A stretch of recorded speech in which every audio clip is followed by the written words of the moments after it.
Hello people, this is Greg Huffman's book report, not Dradsab's. That's gonna be like a silly inside thing. I just always do, I guess. Alright. Shit. Today we'll be talking about DeLillo's White Noise. Now, there's, as you can see, because the way I'm doing this, I still have a chunk of this I haven't read yet. So this is going to be kind of in between book report, where it's not like a complete, I haven't finished the story, it's my thoughts so far up to it. And of course, I have my notes I took with me on my phone. No looking. Only, okay. Alright, anyway, there's this guy. Alright, the first chapter was kind of confusing for me anyway, on this. It took me a while to figure out what was going on, and I don't even know if I could figure it out. I was kind of lost. I was like, man, I hope, I figure out where the plotting's going with this, or I'm just gonna get lost like I do sometimes on fiction books. It's like, where I have this auditory processing delay. Sometimes it's not the same, obviously, because I'm not hearing this like on audiobook. Those are pain with fiction sometimes if I don't, I'm fully locked in, But once chapter 2, and I think you call it chapter 2. It's not really chapter because the number's more like part 2. It's like, instead of just broken up chapters, there's also parts. So by part 2, there was the airborne toxic event. And what's the chemical they said? It was, I don't know, some of that made me think of, since I've been interested in the movie Nope lately, kind of reminds me, aspects of it reminds me of that. Oh yeah. So anyway, oh, by the way, and I'll get into that later if I even do. Yeah, alright, I'll go ahead and say it. There's like, I had to call the cops not too long ago, because there's like some meth heads yelling around here in the boonies, it's, not, I don't know if it's the center of meth, it's worse in like Tennessee, I think, but there was some guy yelling like, help me, and me and my girlfriend were trying to figure out what the fuck was going on, and yeah, we called the cops, so I might put it on pause if they come by asking me questions. Anyway, that's life around here. But in the first chapter, wait, I didn't say what the damn thing is. What happens with, what the fuck is that thing? Niodine D, I think. And I looked it up, and there's also a band named himself after that. That's actually an interesting thing. I found music just by looking up, like, I looked up Rust and Stardust and found a really cool song. But sometimes just looking up literary things, you'll find things you find in literature. You'll find bands and songs associated with it. I remember that one right off. There's one, fuck it, I'm not, maybe I'll post in the not comments, but the notes or the details if I want to. Alright, so, that's the Airborne Toxic Event chapter. The third chapter is where, am I in the third chapter, I think, or the third part? It's where they talk about their fear of death, and that gets associated with a drug called Dylar, which I was like, oh, I get it, Dylar. It's in the words D-Y-L-A-R, but you can still, it's homonym-ish, I guess. But anyway, the first chapter introduces, it's not the main character, but the guy I wrote down was Murray J. Siskine, which is this ex-sports writer, and he seems to just go on these rants about shit. And him and the protagonist, who's, for some reason, I can't even think of the protagonist's name right now. There's a dog over there being ridiculous. You're not supposed to be in this yard, there's cats in here, Dodo. Oh Lord, I don't know what they're whining over there. Anyway, they're like doing these rants, and I appreciate just rants about random shit in books. Like, I don't really care about the plot, honestly. Most times in books, I just like to see good writing, and a lot of times I prefer essays. Like, when I read Ayn Rand, I didn't really care for her fiction too much, but due to her nonfiction, just like, I was super into it, and I learned a lot from that. And especially she did this book called fuck, now I can't remember it. Has to do with romance, like the romantic. God damn it! Now I have to look that up, don't I? Yeah, I guess I do. Why not? If my phone will Romantic Manifesto. I didn't even look it up. I was loading. I was like, it's basically romantic. God damn it! Dropped phone. Here's the back of it. I want to show the back of the book. I'm in my underoos right now. No pantaloons today. But here's the funniest novels to date. I didn't even notice it was that funny yet. I'm a moron.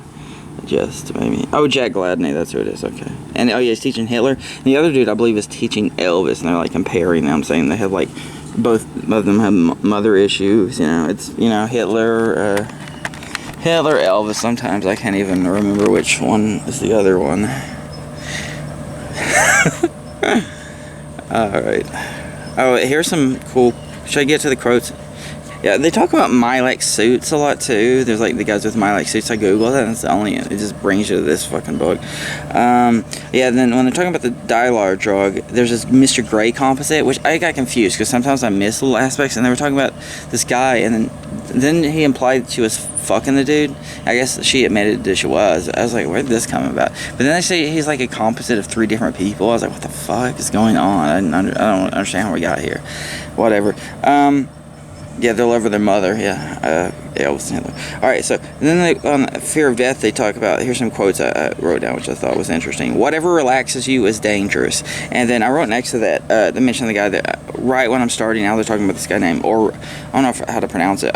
Orest. Is that a play on words like Triso, Stero, whatever? Orest Mercator. It's such a weird name. It must be a reference to something, or like a, what do you call that, anagram. Orest Mercator has no fear, and wants to do the same where he's in snakes for 67 days, you know, just because he doesn't have any fear of death. So it's like a comparison between people who fear death and have no fear of death, I guess, but I haven't got, into that part. Another quote is, death is odd-numbered. I find it interesting when they mention odd numbers. It's weird because I set my alarm to stuff like 6:23, 1:13. I was like, well, I've got like, my fear of death isn't as bad as it used to be, but I wrote down these 2 writings called Paranoid Part 1 and Part 2, and it talks all about my fear of death. So I just thought that was interesting. Death is odd-numbered. The greater the scientific advance, the more primitive the fear. I can't remember.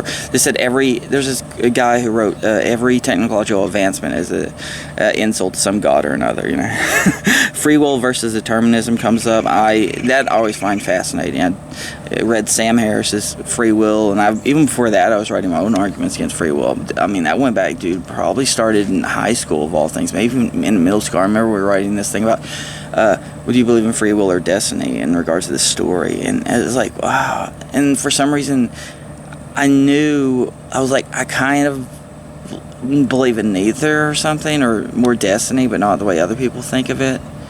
And so I remember that's when it began, and I just had this obsession with free will and the idea of determinism. What's another? No, I think that's all the quotes. Whatever relaxes you is dangerous. Oh yeah, so hold on. I'll go and pause this because I'm going to get to the pages and show it off. I need to charge this thing. I hope it doesn't die while I'm recording. That's going to be annoying. Hold on. Alright, I'm getting into the quotes. These are always fun. I found this one amusing. How do you know he's a bigot? People who can fix things are usually bigots. It makes me laugh. I think that's supposed to be actually making fun of people who believe that. I'm hoping so. This is written like, 85? Sometimes I think it's written at 75, but it's actually 85. It amuses me. And exactly double that. This is page 33. I was supposed to go to page 66. And what was on this page? Oh, yeah, so, what is this page? We're suffering with the brain. Now, I can't remember what I was supposed to look for. Oh, yeah. Flow is constant. Words, pictures, numbers, facts, blah, blah, blah. Get our attention. We need them. We depend on them. As long as they happen somewhere. This is mudslides, bushfires, earthquakes, mass killings. We can relax. In our hearts, we feel that California does whatever it gets. Lifestyle. California invented the concept of lifestyle. This alone warrants their doom. Did I also write? Oh, yeah, I wrote something, something about comparing it. Did they say spectacle in here? Japan's very good for disaster footage. They might have meant TV disasters. There. Yeah, I can't remember if they specifically say spectacle in here somewhere, but it remind me of Nope. Of course, it's I've been interested in lately. I wrote down this is an echo and aural Drost effect. I don't know if that was related to something I read in here or not, but I was like, I don't know. Todd. Oh, here's another one I found interesting. The family is the strongest where objective reality is most likely to be misinterpreted. But Murray insists it's true. The family is the strongest where subjective reality is most likely to be misinterpreted. So interesting. Strong family makes you like full of shit or something. Ignorance is where grows with a strong family. Alright. Oh yeah. So here's one about Attila the Hun. Alright, so he's talking about Attila the Hun, Genghis Khan, blah, blah, blah. Suleiman the Magnificent. It's hard to imagine these men feeling sad about death. Attila the Hun died young. He was still in his 40s. Did he feel sorry for himself, succumb to self-pity and depression? Blah, blah, blah. And control things. No weakening spirit. No sense of the irony of human existence. The highest form. Blah, blah. We know that no other animals, and we must. It reminds me of the guy who made popular the idea of essays.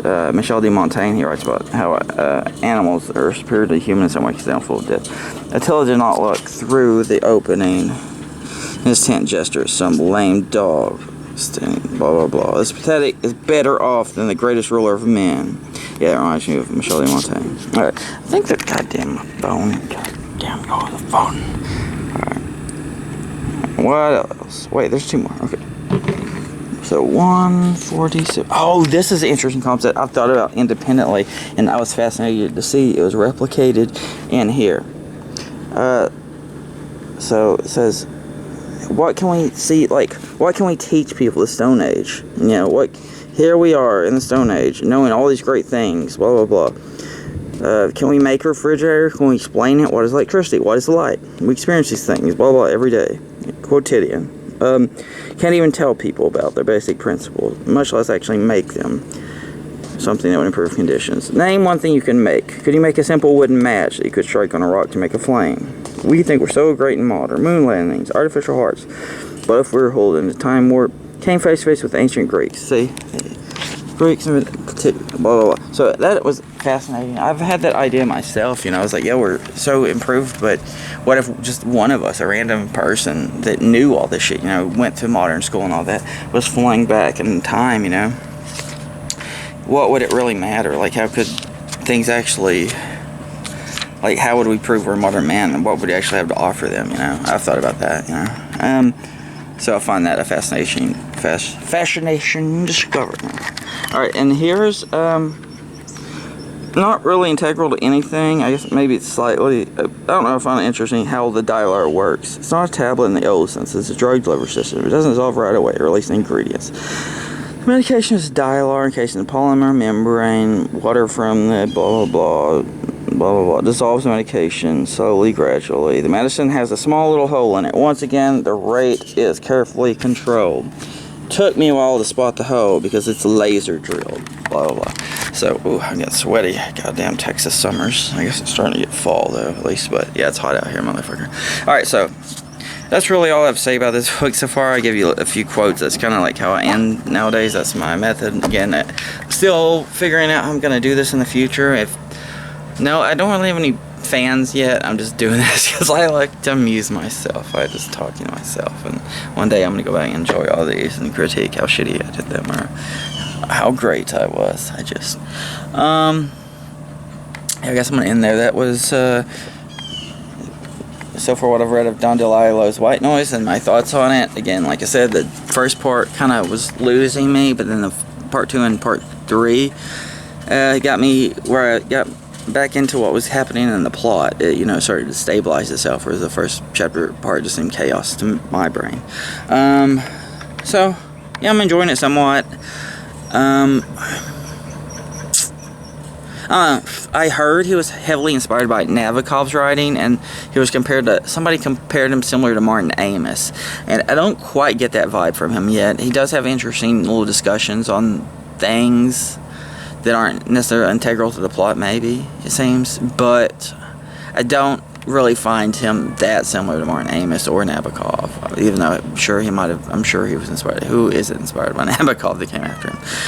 But yeah, that's signing. I guess I'll sign off. Of course, I can't give my full thoughts on the novel. If I have some super interesting thing, I'm sure I'll add it to the details. But yeah, that's so far my thoughts on this book. It's it's solid so far, but I don't know, it's hard to just come up with a thought that just wraps it all up. You know, it has my attention, at least now. It was starting to lose me in the first part, but I was still interested in the rants people were going on. But with his fear of death and talking about stuff like free will and philosophical shit, you know, I always find that interesting. And So it's got a few things that hook me personally. If those things hook you, go for it. In fact, so far I think the white noise, so far, that I haven't got to the end, seems to be a reference to what a character thinks happens when you die. Like, is it just white noise? You just hear a buzzing, sound, which...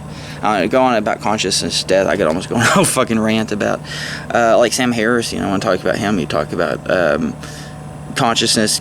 He blew scientifically too. He's not necessarily a dualist or somebody who is woo-woo thinking. Like who's that other? Yeah, I don't know.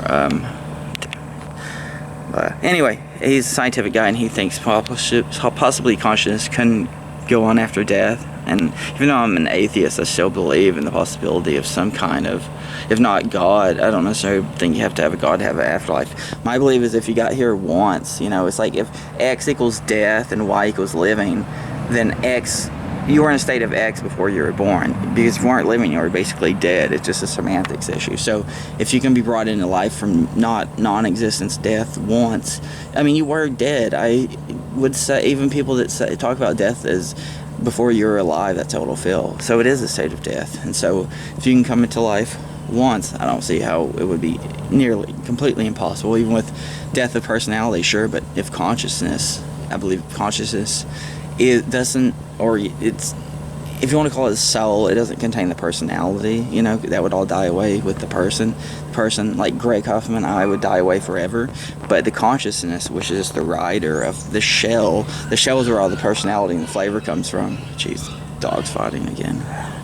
Anyway, it's probably a good time to sign off. Anyway, you get my point. The consciousness could be a rider in a shell, and that's all white noise. Is that a way to Ouroboros this shit? Alright, bye.